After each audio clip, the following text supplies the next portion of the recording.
Obviously, one of the biggest question marks heading into next season is, do they have enough depth and size at the power forward position? You got Paul George, of course, who can play there, but also you want to play him at the 3 at times. Then, of course, you got the Gershon situation. He's going to be a free agent. He's going to be looking for a payday. Do the Sixers have enough money to re-sign him? So immediately that brings me to the question of this video. Do you think the Sixers should try and sign Mario Hezonja? Harrison Grimm stated that he flirted with an NBA return last season with several teams, including the Sixers, being reported that they were interested in him. But it definitely seems like going to the EuroLeague has helped him confidence-wise and helped him find himself as a basketball player, basically a Gershon situation. One of the most intriguing things looking at the stats is it seems like his three-point shot has gotten way better. So he shot 2.5 threes per game in 5 years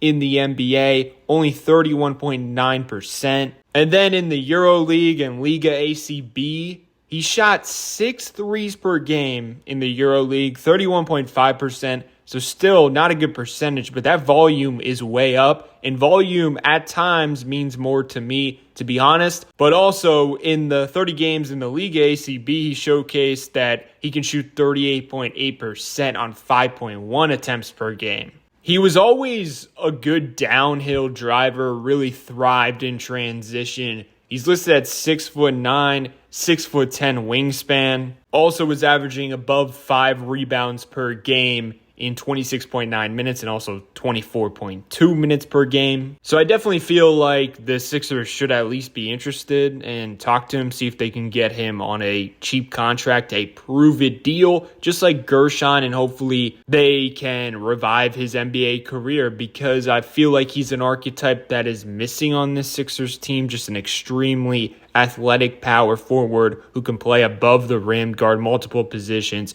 and hopefully splash from deep, just like he was in the EuroLeague at times. Let's go over some of his Real Madrid films. So he's working with Facundo Campazzo, another former NBA player. He cuts back door, and there's 3 opponents in his area, and he ends up beating them all to the rim because of his athletic ability, quick burst off the ground, and length and size advantage. Also, another reason I buy that his 3-ball is going to be more consistent than it was in his first stint in the NBA is look at where he's spacing the floor well beyond the 3-point line in the EuroLeague. He's at the NBA 3-point line on that one. Also, the contesting defenders don't really affect him whatsoever. He's really confident, it seems. And during his NBA career, clearly, he did not live up to the hype. He wasn't ready. However, he also wasn't put in the best situations. For example, he went to the Orlando Magic. They had a 35-47 record with him in his first season,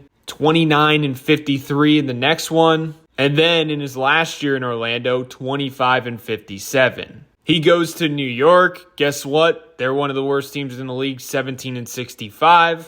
And then lastly, Portland in the NBA bubble year, they were 35-39. That was the best team he was on. Fast forward to his international career, he goes to Real Madrid, a very good club over there, a winning club with a great culture. And guess what? He's a key contributor on a championship team. So maybe the circumstances around him, going to tanking teams, going to bad teams affected his development, and hopefully the experience around Real Madrid has turned him into a winning player. Also, the Sixers are not in a situation, knock on wood, where they're going to be where they were last year. Hopefully they turn it around and they are a winning team competing in the Eastern Conference. Assuming everyone's healthy, or at least Paul George, Tyrese Maxey, Jared McCain, and whoever they draft, and they get a couple of role players, maybe both Gershon and Quentin Grimes are back, I think that will really help Mario out. He would be in a good ecosystem. Easily the best situation he's been in throughout his NBA career. And confidence-wise, he's just at a way different stage than where he was as a young man coming into the league. I mean, he had a lot of pressure on him being a lottery pick. But now he's proven he can be a winning role player